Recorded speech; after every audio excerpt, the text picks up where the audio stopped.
Hey folks, last time we covered the HBO-owned Comedy Channel and its launch, and I mentioned that there was another channel that was launched very shortly afterwards that focused on comedy as well, from Viacom this time, the same company that brought us Nickelodeon and MTV.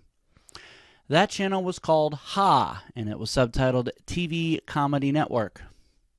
Now here's the deal, when you take a cable giant like HBO and they do something you were already planning on doing, do you take your time and you put out a great channel with worthwhile content? Or do you just start buying up all the comedy shows you can afford and throw them together so that you can rush the channel to launch? Well,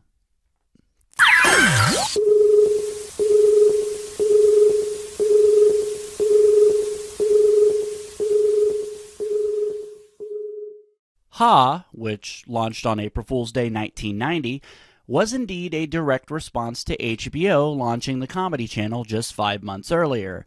However, research and development had been underway for a while. MTV Network had already found success by 1990 with two networks, the first being MTV itself, which by that time had grown into an unstoppable force and, quite frankly, the biggest thing to happen to music in a long time. The other network they found huge success with was Nickelodeon, which had launched in 1979 and had, in its 10th year on the air, finally found its stride under Geraldine Laybourne with one of the biggest cable television hits of the 80s and possibly all time, Double Dare. MTV was no stranger to launching a specialty network and garnering huge success, and through lots of research and development, mainly through Nickelodeon's late-night programming block/channel, Nick at Night, comedy as a channel would actually be viable. Unfortunately, HBO had beaten them to the punch. It's really strange to think about now, but had HBO not decided to launch Comedy Channel in November of 1989, we would probably be lauding the praises of Ha as a network to this day. Again, MTV Networks knew how to find success with a channel, so if HBO hadn't thrown their hat in the ring, we would have never had Comedy Central to begin with, and Ha would have been the home of South Park and Tosh.0. However, history happened as it happened, and HBO launched Comedy Channel in November of 1989.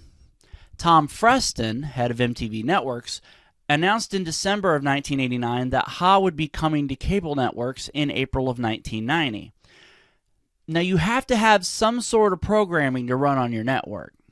Every network needs a tentpole program. MTV had Headbangers Ball, 120 minutes, so on and so forth. Nickelodeon had Pinwheel for a while, but by 1990, the big tentpole for them was Double Dare. What was Ha's big tentpole show? Saturday Night Live. Freston bought 15 years of Saturday Night Live reruns to run on Ha as the flagship program for the network. It's kind of unfortunate that a lot of those years of SNL weren't really that great. I mean, the first 5 years were gold, but after Lorne Michaels stepped away in the early 80s, it wasn't great for a while, save for bright spots here and there. Nevertheless, in name value alone, you really couldn't do better for a comedy network tentpole than SNL. By 1990, everyone knew the show, everyone had classic moments that they remembered, and hey, by 1990, the show was actually halfway decent again. It was only a few years earlier that cast members like Mike Myers, Dana Carvey, David Spade, and Chris Farley made their debuts. Now, at the time of the December 1989 announcement of the new network, it didn't have a name or a brand yet. So that duty would fall to a legendary duo, known for some of the most iconic television logos of the 80s. That would be Fred Siebert and Alan Goodman, or collectively, Fred Allen. Fred Allen was responsible for a lot of our childhoods. The iconic MTV in Space idents, those were Fred Allen. The rebranding of Nickelodeon from the pinball logo to the bright orange splat, that was also Fred Allen. They knew what they were doing when it came to logos and idents. On the Fred Allen Archive website, Fred Siebert elaborates on the decision of the name. To make a long story short, things got pretty chaotic. On the branding side, the best of the best talent at MTV Networks weighed in on names.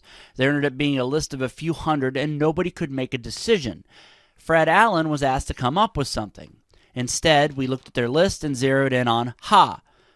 There was a trademark conflict with Henson Associates that Nick Chief Jerry Laybourne worked out. Now, our real work began.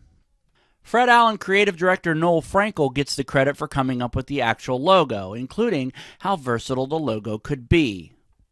Fred Siebert once again. Our feeling was that you could freeze any frame of our moving logos and use it as a print graphic.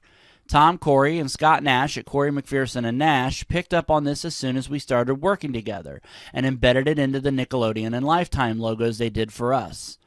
Besides, we felt that a corporate logo would have hundreds of people messing with it anyway, so if we could come up with a way that each designer who worked with it over time could own their own designs, the usage of it would be exponentially more exciting. Now, the Comedy Channel was focused on stand-up comedy and original programming. Ha's programming was mostly sitcoms and comedy shows from the 50s to the 70s, marking a stark contrast. Now, in my opinion, that's not much of a competition, and had the numbers worked out, both networks probably could have survived on their own. The thing is, Comedy Channel was a 24-hour channel. Ha was not. In fact, Ha shared its airspace with another fledgling network created by MTV, VH1. VH1 had launched in 1985 and was just getting around to finding its footing as a contemporary alternative to MTV, focusing on urban and hip-hop music and lifestyles. Pairing it with Ha sure seems like an odd choice to be sure, especially since both networks were targeting vastly different demographics. In the end, things were not working out for either network. They both struggled financially and critically, and eventually HBO and Viacom agreed to merge the networks into one, the one that we know and love today, CTV. No, seriously, for the first 2 months after the merger, the network was known as CTV, the Comedy Network. There's just one problem with that, though. There was already a Canadian television network with that name. Therefore, on June 1st, 1991, the name was changed to Comedy Central, and thus begins the legend of what would become a household name in comedy for years to come. As far as who technically won between Comedy Central or Ha, or more importantly, who was better, well, Viacom bought out Time Warner's stake in the channel in 2003, so I guess you could say that Ha really won in the end. And with that, we've now discussed the two major components to this network retrospective, and that means we will begin talking about the television program library. That means next time, the first few package-style programs in the Library of Comedy Channel, and indeed Comedy Central.